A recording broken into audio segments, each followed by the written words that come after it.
Nabi yang diutus setelah Nabi Nuh alaihissalam adalah Nabi Hud bin Abdillah bin Aus, salah satu putra Sam bin Nuh.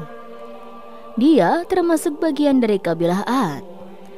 Mereka orang-orang Arab yang menempati Al-Ahqaf, yaitu sebuah pegunungan pasir yang terletak di daerah Yaman antara Oman dan Hadramaut yang dekat ke Laut Asin. Syekh Muhammad bin Ahmad bin Iyas dalam bukunya yang telah diterjemahkan oleh Abdul Halim berjudul Kisah Penciptaan dan Tokoh-tokoh Sepanjang Zaman menyebutkan kaum Ad adalah kaum pertama yang menyembah berhala setelah terjadinya bencana banjir. Mereka diciptakan oleh Allah Subhanahu wa Ta'ala dengan postur, perawakan, dan kekuatan yang lebih besar daripada manusia lain yang hidup pada zaman itu. Kabilah-kabilah ini dipimpin oleh seorang raja bernama Jalijan yang tingginya sekitar 100 siku. Oleh karena itu, ketika berdiri, dia bisa menutupi matahari dari bumi. Dan ketika dia meletakkan lengannya di atas sebuah gunung, dia bisa menghancurkannya dari semua sisinya. Wahab bin Munabih mengatakan bahwa tinggi dari postur laki-laki kaum Ad adalah 100 siku, dan yang paling pendeknya seukuran 60 siku. Mereka belum mencapai dewasa kecuali setelah berumur 100 tahun. Mereka bisa mencapai umur lebih dari 400 tahun. Tidak pernah terlihat orang-orang kalangan mereka yang meninggal dan belum pernah ditemukan jenazah. Ukuran kepala mereka kira-kira sebesar kubah yang besar. Mereka adalah kaum yang kejam dan menyembah berhala. Wahab bin Munabih adalah salah seorang pemuka tabi'in dan ahli dalam bidang sejarah. Ia diperkirakan berasal dari Arab Selatan dan berketurunan Persia dengan memiliki pengetahuan yang mendalam tentang kitab suci dan tradisi Yahudi dan Nasrani, sehingga memiliki banyak riwayat kisah Israiliyat.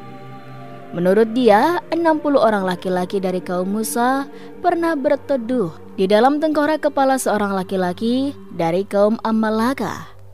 Zaid bin Aslam mengatakan, "Aku pernah melihat seekor serigala beserta anak-anaknya sedang berkumpul dalam kelopak mata seorang laki-laki dari kaum Amalakah. Dan aku pernah menimbang satu gigi gerahamnya. Ternyata beratnya mencapai 10 kati." Wahab bin Munabih mengatakan, ketika kejahatan kaum itu kian memuncak, Allah mengutus Hud. Jibril turun kepadanya dan berkata, "Sesungguhnya Allah telah mengutusmu kepada kaum Ad. Berilah mereka peringatan dan beritahukanlah mereka bahwa aku Allah telah memberi mereka tempo yang lama.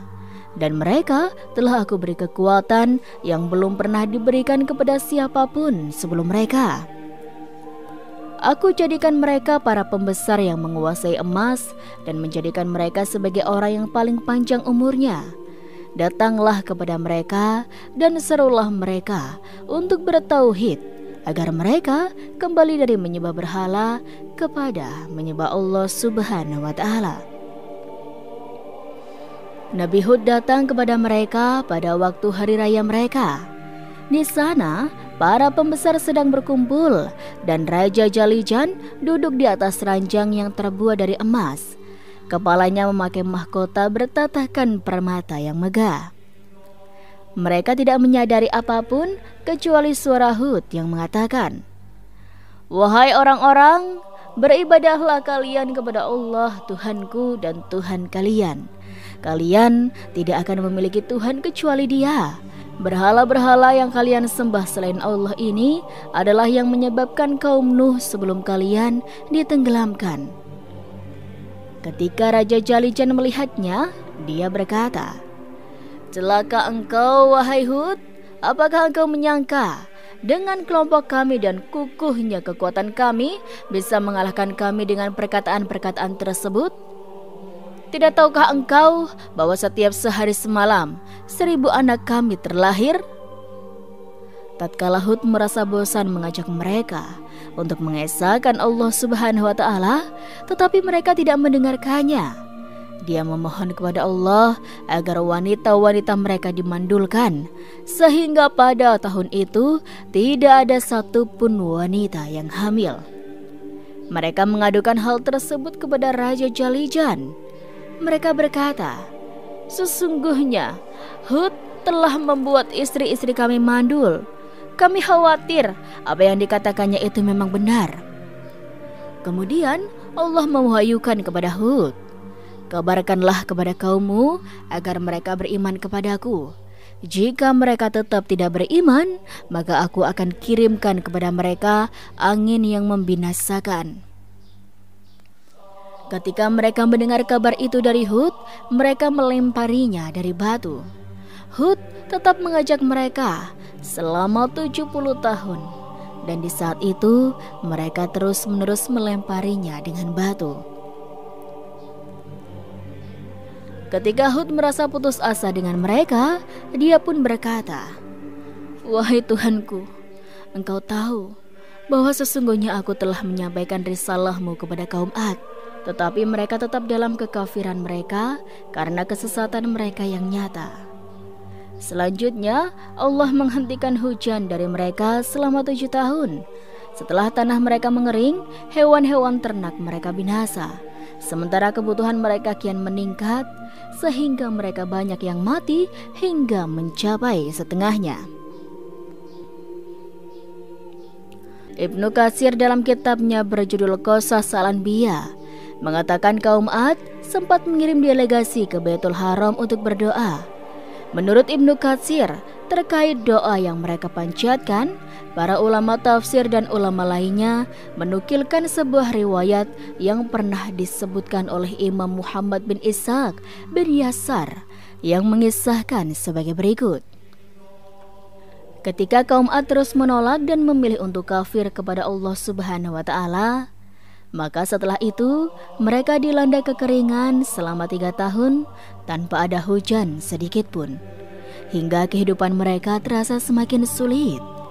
Dan pada masa itu, jika masyarakat merasa sedang dalam kesulitan, mereka meminta kepada Allah Subhanahu wa Ta'ala untuk dibebaskan dari kesulitan itu dengan cara mendatangi rumah suci di tanah haram. Dan cara itu dikenal oleh seluruh masyarakat pada zaman itu. Saat itu tanah haram ditinggali oleh Bani Amalik, yaitu keturunan dari Imlik bin Laus bin Sam bin Nuh. Sedangkan orang yang dituakan di sana adalah seorang laki-laki bernama Muawiyah bin Bakar. Dan kebetulan ibunda Muawiyah yang bernama Jalhazah binti Al-Kaibari juga berasal dari kaum Ad. Kemudian kaum Ad mengutus delegasinya yang kira-kira berjumlah 70 orang. Mereka ditugaskan untuk berdoa di tanah haram, memohon agar kaumnya segera diturunkan hujan. Lalu sesampainya delegasi itu di kota Mekah, mereka langsung menemui Muawiyah bin Bakar dan menceritakan kondisi masyarakat mereka. Kemudian mereka meminta izin kepada Muawiyah untuk menetap di sana untuk sementara. Hanya saja di sana mereka dihidangkan dengan minuman keras dan mendengarkan senandung nyanyian dari 2 orang penyanyi wanita yang memang disediakan oleh Muawiyah. Setelah 1 bulan mereka di sana dan Muawiyah merasa sudah terlalu lama menjamu mereka. Ia juga tidak enak hati dengan para penduduk haram lainnya. Maka ia berkeinginan agar para delegasi itu segera pulang. Tapi tentu saja ia juga tidak sanggup untuk mengusir para delegasi itu secara langsung. Maka ia pun membuat syair yang menyinggung mereka agar segera pergi dan menyuruh 2 orang penyanyi wanitanya untuk melantunkan syair itu di hadapan mereka.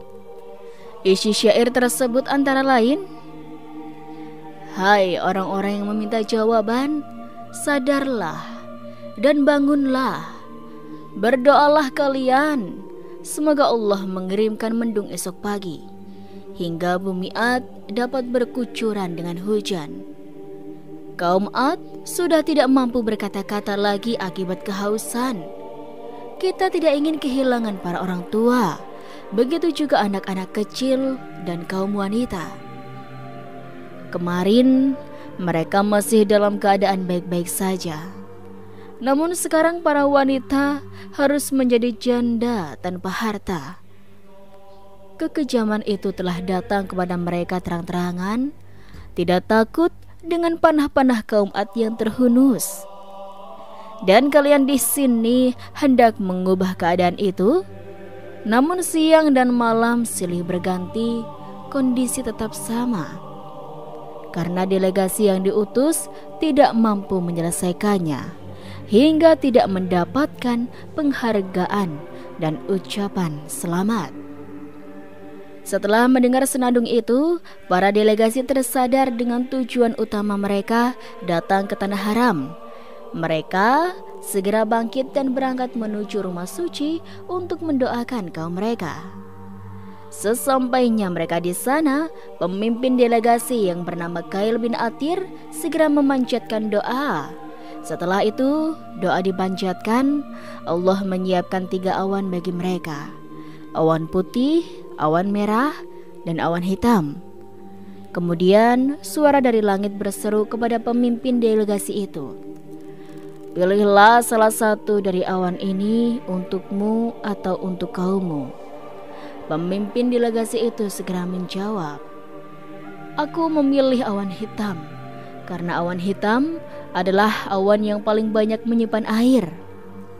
Maka dikatakanlah lagi kepadanya, "Kamu telah memilih awan yang penuh dengan debu dan menghanguskan, awan yang membuat seorang ayah lari ketakutan dan tidak lagi memperhatikan anaknya, awan yang membuat semua kaum Ad binasa, kecuali mereka yang berada di kediaman Bani Lautsa, yakni sekelompok orang dari kaum Ad yang tinggal sementara di kota Mekah.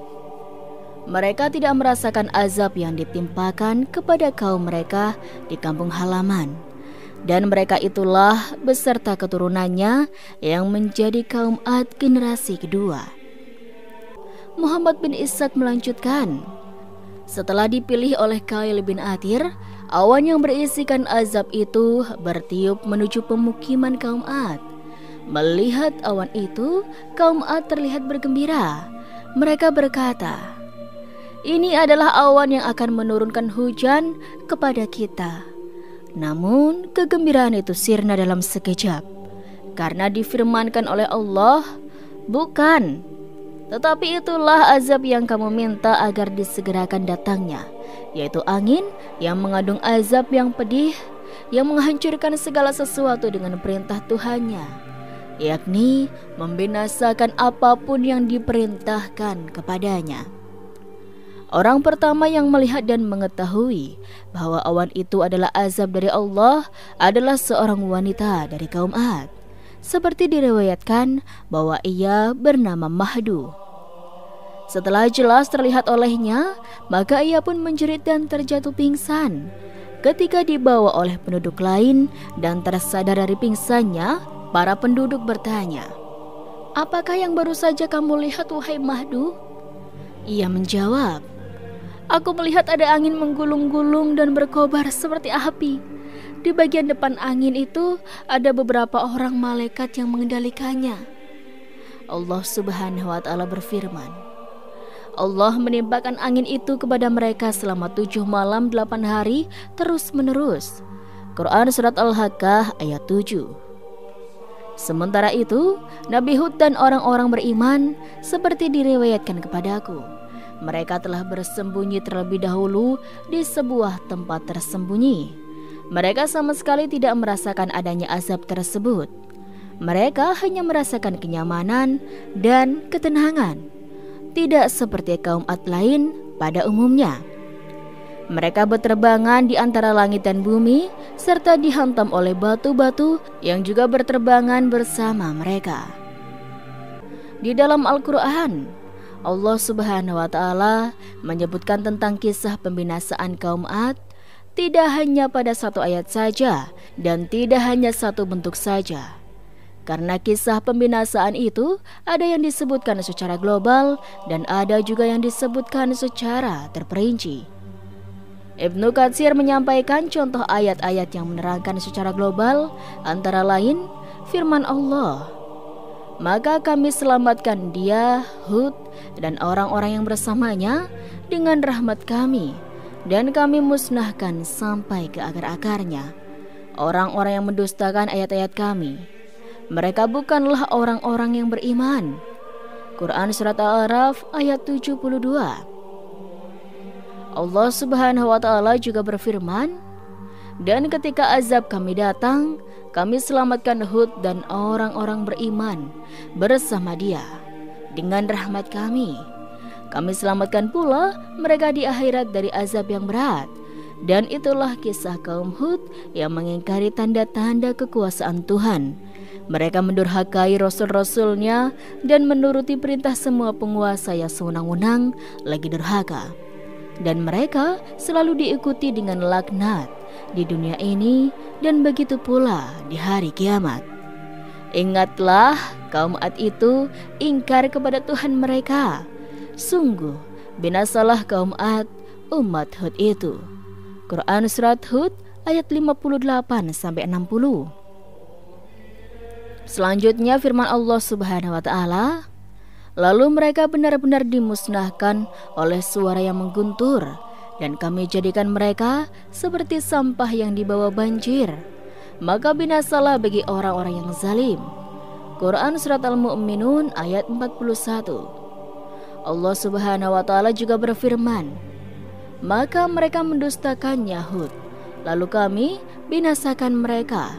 Sungguh pada yang demikian itu terdapat tanda kekuasaan Allah, tetapi kebanyakan mereka tidak beriman. Dan sungguh Tuhanmu, dialah yang maha perkasa lagi maha penyayang. Quran Surat Asy-Syu'ara ayat 139-140. Adapun ayat Al-Quran yang menerangkan pembinasaan itu secara terperinci. Contohnya adalah firman Allah, maka ketika mereka melihat azab itu berupa awan yang menuju ke lembah-lembah mereka, mereka berkata, inilah awan yang akan menurunkan hujan kepada kita.